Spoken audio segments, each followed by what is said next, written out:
Hello all, welcome to our new show, 7th, The top 7 news from the last 7 days.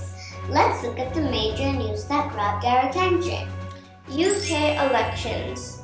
Rishi Sunak's Conservative Party faced the worst loss to the Labour Party. Keir Starmer will be the new UK Prime Minister. In his speech after the elections in front of 10 Downing Street, Keir Starmer pledged to deliver change. Sunak has taken complete responsibility for the loss and has resigned from his position as the Prime Minister. French elections.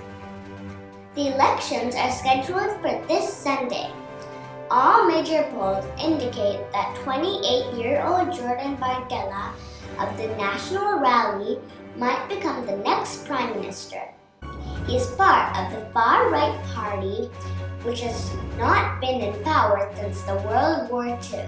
Reformist Masoud Pezeshkian has been elected as Iran's new president, beating his hardline conservative rival Saeed Jalili. The vote was declared in Dr. Pezeshkian's favor after he secured 53.3% of the more than 30 million votes counted. Mr. Jalili polled at 44.3%. The runoff came after no candidate secured a majority in the first round of the election on 28 June, which saw a historically low voter turnout of 40%. The election was called after Iran's previous president Ebrahim Raisi was killed in a helicopter crash in May, in which 7 others also died. In Euro 2024, France, England, and Spain have reached the semifinals, while Netherlands and Turkey will face off for the last spot.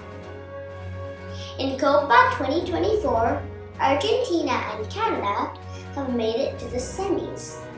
The contenders for the other 2 spots are Colombia, Panama, Uruguay, and Brazil. Wimbledon 2024 is on course with the 3rd round happening this week.